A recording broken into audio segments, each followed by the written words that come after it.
সন্ধানখন খুলি দিবলৈ অনুৰোধ জনালোঁ।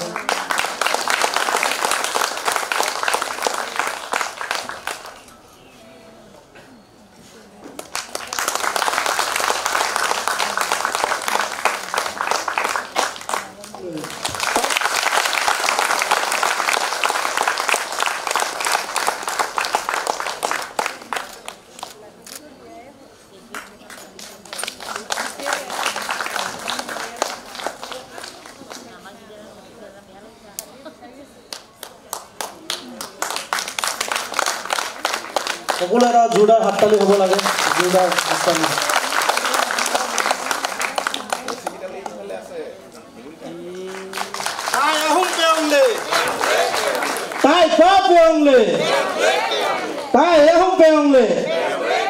মণি ডাঙৰে খুলি দিবলৈ আমি অনুৰোধ জনাইছোঁ হেন্দাংখন আপোনাক। এতিয়া ভাল লাগিছে, সকলো এটা জোৰদাৰ হাততালি হ'ব লাগে। ধন্যবাদ। অনুষ্ঠান আয়োজন কৰাৰ কাৰণে, তেখেতক স্মৰণ কৰাৰ কাৰণে আৰু অসমৰ এজন বৰেণ্য ব্যক্তিক লাচিত বৰফুকন বঁটা প্ৰদান কৰাৰ কাৰণে। এইবাৰ আমাৰ ভাৰতৰ সেনা বিষয়া, অৱসৰপ্ৰাপ্ত সেনা বিষয়া, যি সেনাবাহিনীৰ উচ্চ পদত গৈ অধিষ্ঠিত হৈ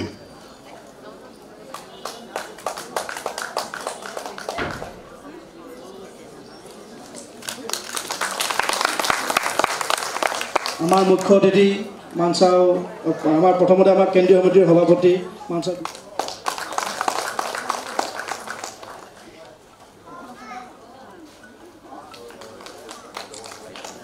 টাই আহোম যুৱ পৰিষদ অসম কেন্দ্ৰীয় সমিতিৰ সভাপতি বিজয় ৰাজখোৱা ডাঙৰীয়া, লগতে মঞ্চত উপবিষ্ট টাই আহোম যুৱ পৰিষদৰ বিশিষ্ট বিষয়ববীয়াসকল আৰু লাচিত দিৱস উপলক্ষে ইয়াত উপস্থিত সন্মানীয় ৰাইজ, পোনপ্ৰথমে মই টাই আহোম যুৱ পৰিষদ কামৰূপ মহানগৰ সমিতিক আৰু লগতে মহিলা পৰিষদক ধন্যবাদ জনাইছোঁ। ইয়ালৈ নিমন্ত্ৰণ কৰি মোক যিখিনি আপোনালোকে সন্মান দিলে, এই সন্মানৰ যোগ্য মই হওঁ নে নহওঁ সেইটো ক'ব নোৱাৰোঁ, কিন্তু মহাবীৰ লাচিত বঁটা গ্ৰহণ কৰাটো মোৰ বাবে বহুত গৌৰৱ আৰু সন্মানীয় কথা। তাৰ বাবে আকৌ এবাৰ মই টাই আহোম যুৱ পৰিষদ অসমৰ সকলো বিষয়ববীয়াক আৰু সদস্যক ধন্যবাদ জনাইছোঁ। সৰুকালত যেতিয়া লাচিত বৰফুকনৰ বিষয়ে পঢ়িছিলোঁ, সেই সময়ত অকল দুটা কথাৰ বাবে লাচিত বৰফুকনৰ প্ৰতি শ্ৰদ্ধা জাগিছে।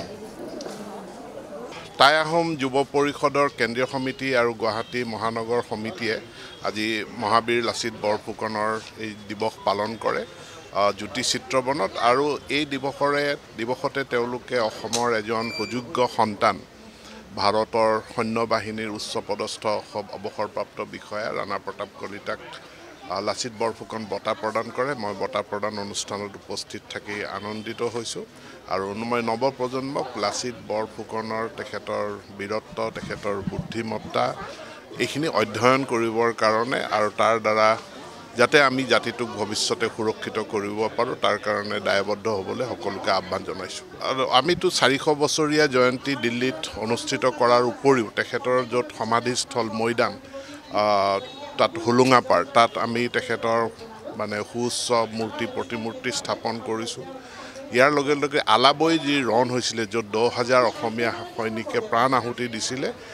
তাতো এক স্মাৰক নিৰ্মাণ কৰাৰ কাম আগবাঢ়িছে। গতিকে লাচিত বৰফুকনৰ যি ঐতিহ্য, তাক আমি চিৰযুগমীয়া কৰাৰ কাৰণে অসম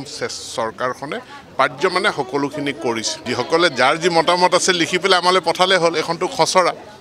ইয়াৰ ওপৰতো আমি এখন খচৰা মানে ড্ৰাফ্ট, গতিকে কাৰ কি মতামত আছে লিখি পেলাই উচ্চ শিক্ষা বিভাগলৈ জনালে হ'ল। পাৰিব, সকলোৱে পাৰিব, আপুনিও পাৰিব, সকলোৱে পাৰিব। পোনপ্ৰথমে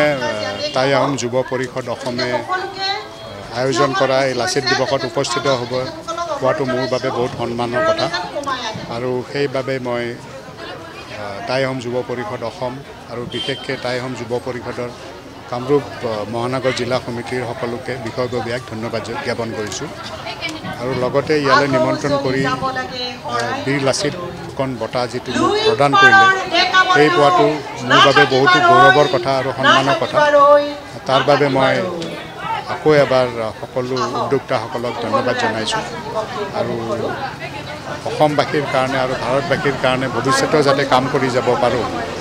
সেইখিনি মোক সৎ সাহস দিয়ক তাকে কামনা কৰি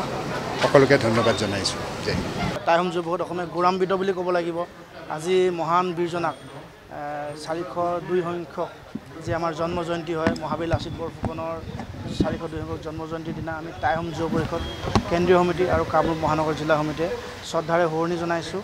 আৰু বিশেষকৈ আজিৰ এই দিনটোত আমি আপোনালোক সকলো অৱগত হয় যে আমি মহান বীৰজনাক বিশ্ব দৰবাৰত প্ৰতিষ্ঠা কৰাৰ মানসেৰে বা ভাৰতীয় প্ৰেক্ষাপটত প্ৰতিষ্ঠা কৰাৰ মানসেৰে আমি মহাবীৰজনাৰ আজি জন্ম দিৱসটি আমি উদযাপন কৰি আহিছোঁ আৰু আগতেও উদযাপন কৰি আহিছোঁ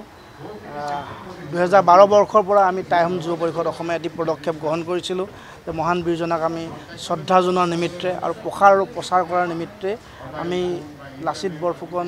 দিৱস লগতে মহাবীৰজনক স্মৰণে এটি বঁটা প্ৰদান অনুষ্ঠান আমি আয়োজন কৰাৰ সিদ্ধান্ত লৈছিলোঁ আৰু 2012 বৰ্ষৰ পৰা প্ৰতি বছৰে আমি মহান এজন অসমীয়া জাতিৰ বাবে বা অসমৰ বাবে যদি কিবা কাম কৰি গৈছে বা ভাৰতবৰ্ষত অসমৰ হৈ যদি কিবা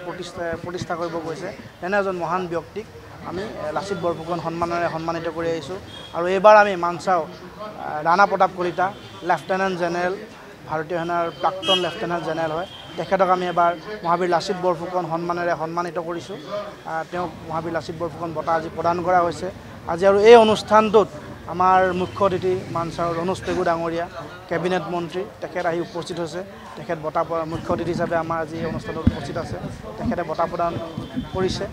লগতে আমি বিচাৰিছোঁ যে এই মহান বীৰজনাক কেৱল মাত্ৰ অসমত কিয় সীমাবদ্ধতা হৈ থকা হয় এই বীৰজনাক ভাৰতীয় প্ৰেক্ষাপটত বিশ্বৰ প্ৰেক্ষাপটত কিয় প্ৰতিষ্ঠা কৰা হোৱা নাই এই বিশ্বৰ প্ৰেক্ষাপটত প্ৰতিষ্ঠা কৰিবৰ বাবে আমি এই বীৰজনাক আমি কিন্তু কৰিবলগীয়া বহুত কৰণীয় আছে আমি ভাল পাইছিলোঁ 2022 বৰ্ষত পোনপ্ৰথমবাৰৰ বাবে অসম চৰকাৰ মুখ্যমন্ত্ৰী হিমন্ত বিশ্ব শৰ্মাৰ নেতৃত্বত দিল্লীত নেশ্যনেল পৰ্যায়ত মানে ৰাষ্ট্ৰীয় পৰ্যায়ত মহাবীৰ লাচিত দিৱস উদযাপন কৰা হৈছিল আৰু তেতিয়া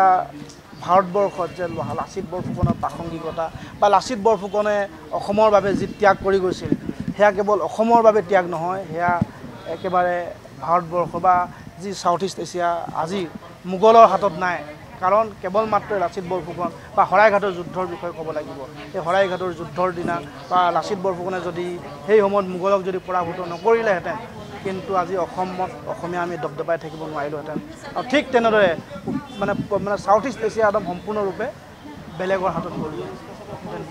এই তেনে এজন বীৰক কিন্তু আমি যিদৰে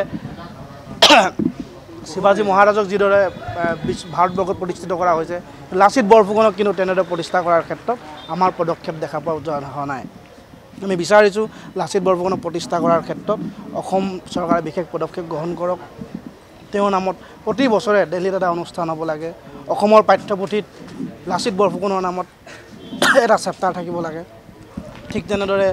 যি আমাৰ NCERT কিতাপসমূহ আছে এই কিতাপসমূহত আমি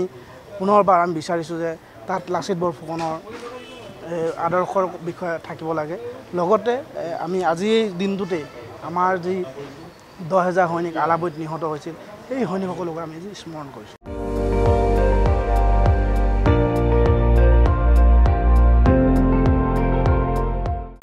আপুনি চাই আছে ND24 সৰ্বশ্ৰেষ্ঠ নহয় সৰ্বোত্তমৰ দৌৰত